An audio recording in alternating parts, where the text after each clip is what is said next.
Good morning, Kenya. Rise and shine to the morning momentum. Your daily dose of a comprehensive rundown of the top stories making the headlines. It is Friday, the 5th day of September, and welcome to the broadcast. This is a daily compendium of local and international news, human interest stories, current affairs, and expert opinion. My name is Alphonce Ouma. Let's take a look at the top stories on the Daily Nation this morning on the front page. Who failed them? First anniversary. This is for the Hillside and Arusha Academy tragedy that happened last year. Now, for the parents, time has stood still. Every memory of Hillside and Arusha Academy bound into the horror and screams that filled the air on that fateful night of September 5th, 2024. A year later, authorities have no answers for how the school fire that killed 21 children happened and why no one has been held to account. Director of Public Prosecutions recommends public inquest into tragedy. You want to catch up with that on page 4 and page 5. And on page 3 this morning, West Pokot nurse wins global award. Luke Kanyangareng, 51, a nurse at a health center in West Pokot, has been honored for his efforts in combating a neglected tropical disease that nearly killed him as a teenager. He received the award at a conference in Finland. That story is on page 3. On page 10 this morning, gangs backed by powerful figures invade 400 acres in Kakuzi. We'll take a look at that. And on page 8, shock of 1,000 public schools with less than 10 learners each is also a top story making the headlines on page 8. So let's get up close and candid with the nation on page 2 this morning. Feeling hangover? Don't reach for that painkiller. According to doctors, the risk depends on the type of painkiller taken. Experts warn the drug may be dangerous, but particularly when taken too soon after drinking. You want to catch up with that on page 2. On page 3 this morning, commitment. West Pokot nurse gets global award for Kalaza fight. Nurse has participated in clinical trials and helped to raise funds. Suffering the disease and going through painful recovery inspired Kanyangareng to help others. On Thursday, August 28th, Luke Kanyangareng sat among distinguished guests at Taku University in Finland, where he received the prestigious Human Rights and Nursing Award. The award, presented annually by the Nursing Ethics Editorial Board, recognizes outstanding nurses worldwide whose work upholds human rights and dignity. All that is beefed up for you on page 3. Let's stay with health. Ruto directs change of terms for UHC medics this month. Now, President William Ruto has intervened in the standoff between governors and the health ministry over universal health coverage medics, announcing that they will be offered permanent and pensionable employment beginning this month. The president urged counties to support the initiative so that the UHC workers can begin enjoying the new terms this month. 7.7 billion shillings is the amount that counties have been demanding from Treasury before they can absorb UHC workers on permanent terms. All right, let's take a look at page 4. Anniversary and the Russia tragedy. Families still await answers and accountability. In a letter to the DCI, parents demand full disclosure of evidence collected, including security camera footage at the school, statements from staff and witnesses, forensic reports, and post-mortem results. What has changed many even more is that no memorial service has been planned by the government or school administration. Now, Roy Brandon Mugo was the only child of Mr. Timothy Gikonyo and Miss Esther Wanjiru. He was in grade 6 on September 5th, 2024, when a dormitory at Hillside and Russia Academy caught fire at night as its 164 occupants slept. For the last 1 year, Mr. Gikonyo and his wife have been seeking answers on how their child died, but nothing has been forthcoming from the government. The couple's pain is shared by other 20 families following the tragedy at Hillside and Arusha Academy. It was shut but reopened days later. It now appears life has moved on. You want to catch up with that story on page 4 and page 5. Now, let's take a look at page 6. Politics. 2027 polls could be won or lost by 5.7 million new voters. Analysts say while tribal arithmetic will still play a key role, Gen Z will be a major influence on elections. Politicians will have to speak to issues affecting the youth to get their vote. Now, the electoral agency has launched a series of activities that will culminate in the resumption of continuous voter registration with the aim of registering an additional 5.7 million new voters. This process, which is set to begin on September 29th, is expected to have a significant impact on the 2027 presidential election as the additional new voters, primarily young people, could determine the outcome. Now, voter registration was suspended when the commission became dysfunctional following the departure of the Wafula Chebukati-led team in January 2023. According to IEBC, the current register has 22.1 million voters, meaning that the 2027 poll will be decided by around 27 million voters. So you want to catch up with that on page 6. On page 7 this morning, the scorecard. Ruto, our economic policies are bearing fruits. Millions of farmers registered in the digital system, he says. The president says he will continue holding meetings with different groups at State House.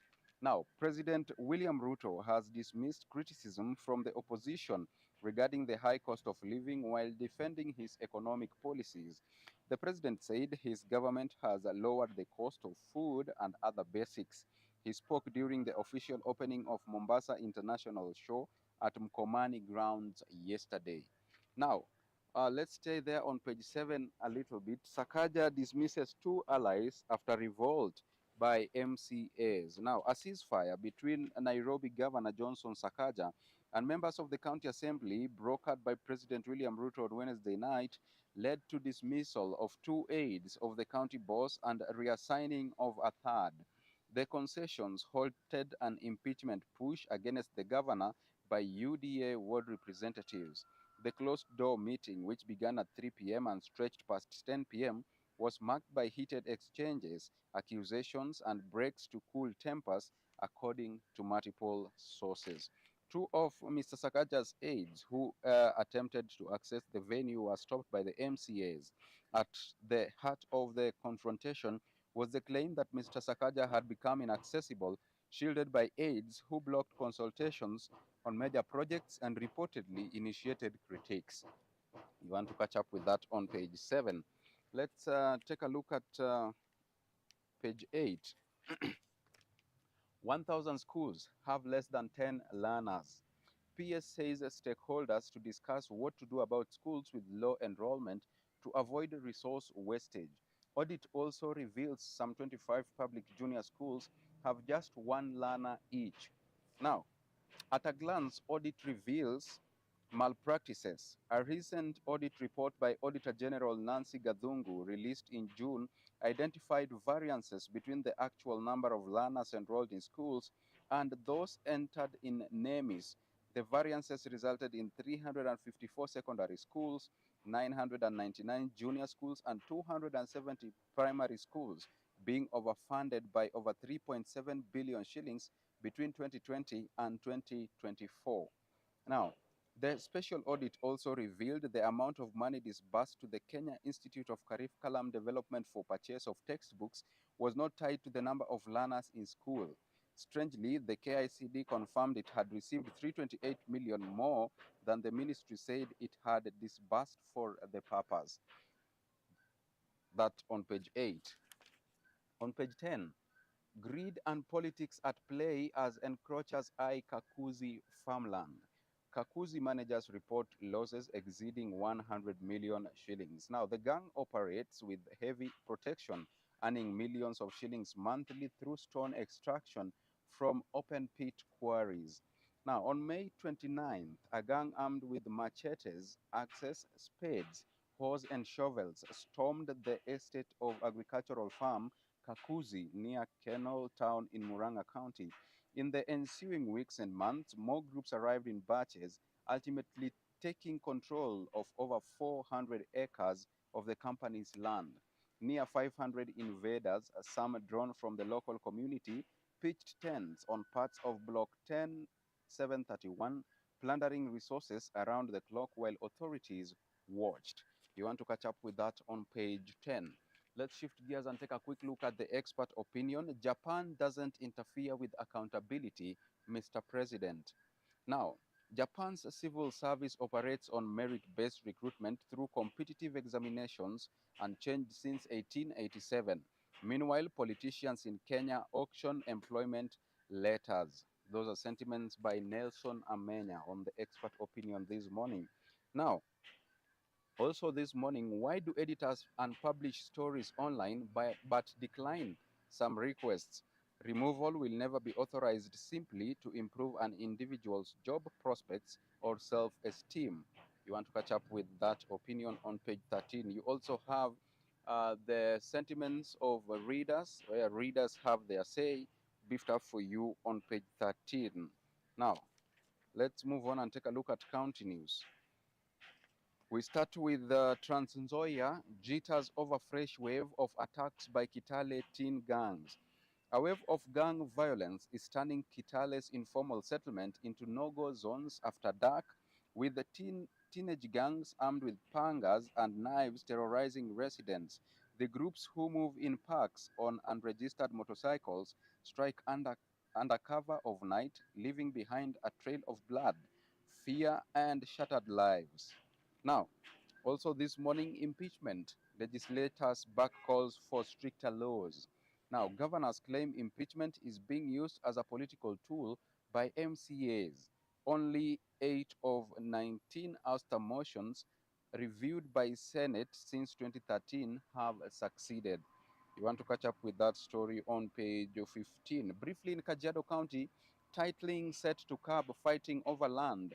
The state will convert 7,965 plots in Kitengela, Namanga, Bulbul, and Kajiado from allotment letters to 99-year leasehold titles. The National Land Commission on Wednesday said regularization will take effect within 30 days. Now, in Kajiado County, aging pipes have thousands thirsty. Now, persistent water shortages in Kajiado, Makueni, and Machakos counties are bound to continue as Nolturesh Water and Sanitation Company struggles with dilapidated pipelines dating back to 1987. In Nakuru, sinkhole triggers fears on highway. Traffic on the Nakuru Eldoret Highway was disrupted Wednesday night after fissures appeared near the ever ready roundabout following heavy rain. Kenha engineers worked night restoring traffic by Thursday morning. Now, let's come back to the Metropolitan. Road encroachers ordered to vacate. Encroachers on land earmarked for expansion of a road in Kangemi have been given 3 days to demolish permanent structures blocking construction of an access road to Loresho Wayaki Way.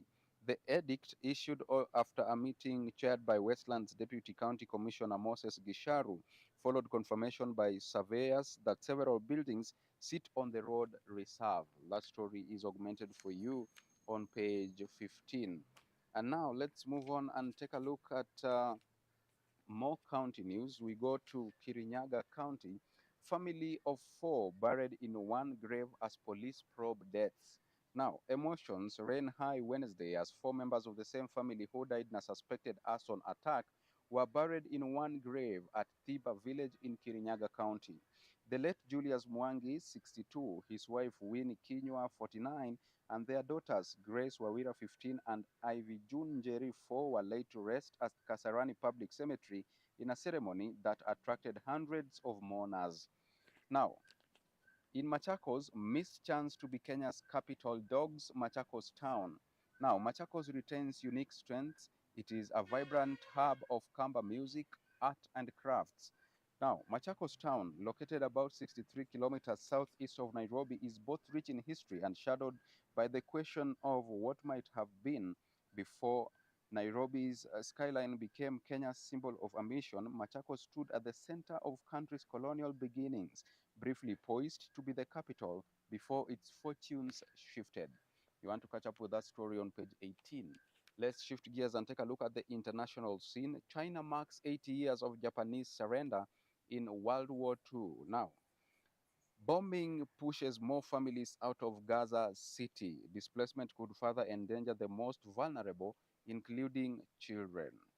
All right. Also, this morning, Africa races to close AI language gap.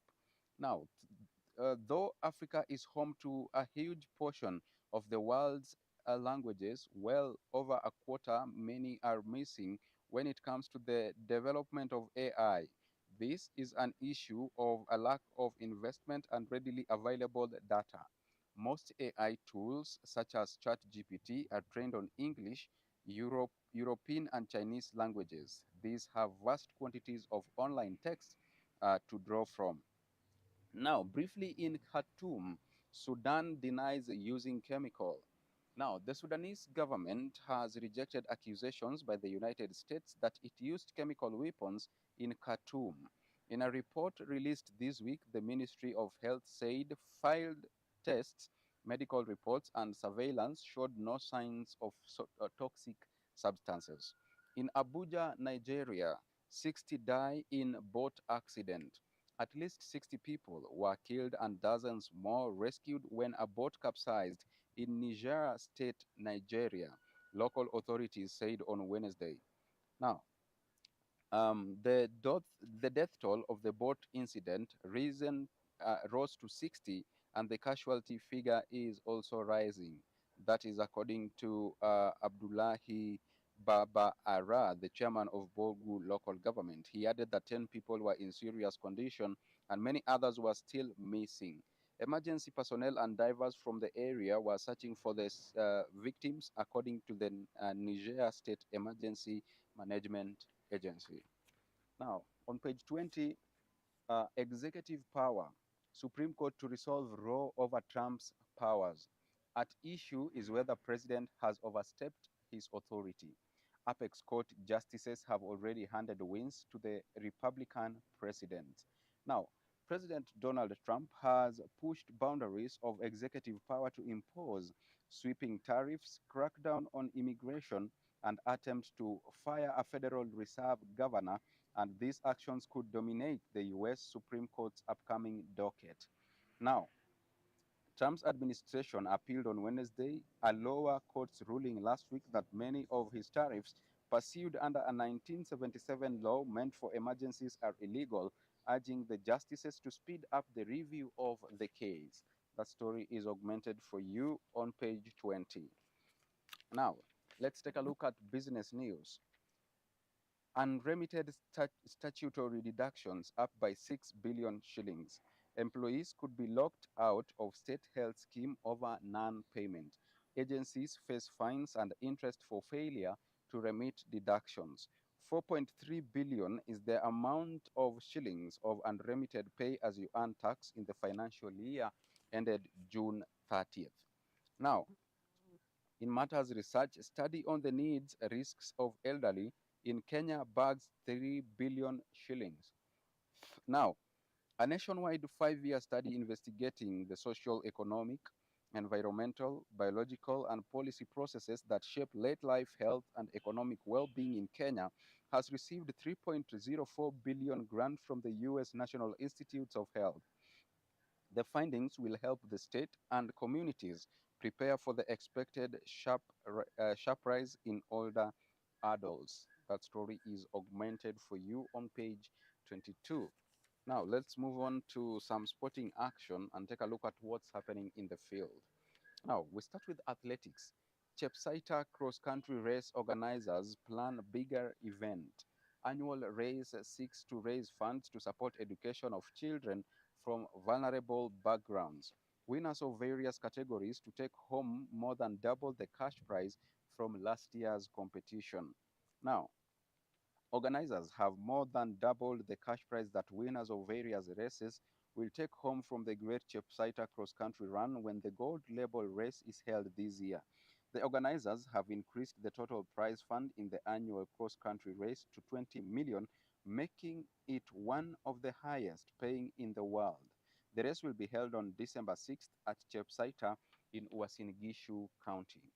Let's take a look at basketball. Now, um, journey to the top was tough, teams now say as finals loom. Men's league winners will play in the Basketball Africa League next season. Nairobi City Thunder face KPA in men's do-or-die clash in Zetech, confront the Dockers in women's tie. All right. And let's take a look at the cover page now. FIFA World Cup qualifiers. McCarthy, I'm building team for the future. Home team hopes to replicate their Chan form and upset visitors Gambia and Seychelles. While Harambee Stars were technically out of contention for 2026 showpiece, coach says they'll take remaining games seriously. Now, also this morning, Kenya Police launch CAF Women's Champions League campaign on a good note. Kenya Police women's team started its campaign for a place in CAF Women's Champions League on a good note after beating Kampala Queens from Uganda 1-0 at Nyayo National Stadium in Nairobi yesterday. Substitute Emily Moranga's second half goal secured maximum points for the reigning Kenyan League champions in their opening Group A match of the Sekafa region qualifiers. Earlier at the same venue, Rayon Sports of Rwanda, who are making their second appearance, beat Sekafa region champions Commercial Bank of Ethiopia 2-1. Now, with that story of CAF, we come to the tail end of today's session of the Morning Momentum. Thank you so much for choosing to watch Younib TV and particularly the Morning Momentum. We are grateful. Our heartfelt gratitude also goes to all those who made this broadcast a success. The behind the lens, Elias Mushina, and the chief controller this morning has been Penina Washera. My name is Alphonse Ouma. See you next week, same time, same place. Until then, do have a beautiful weekend.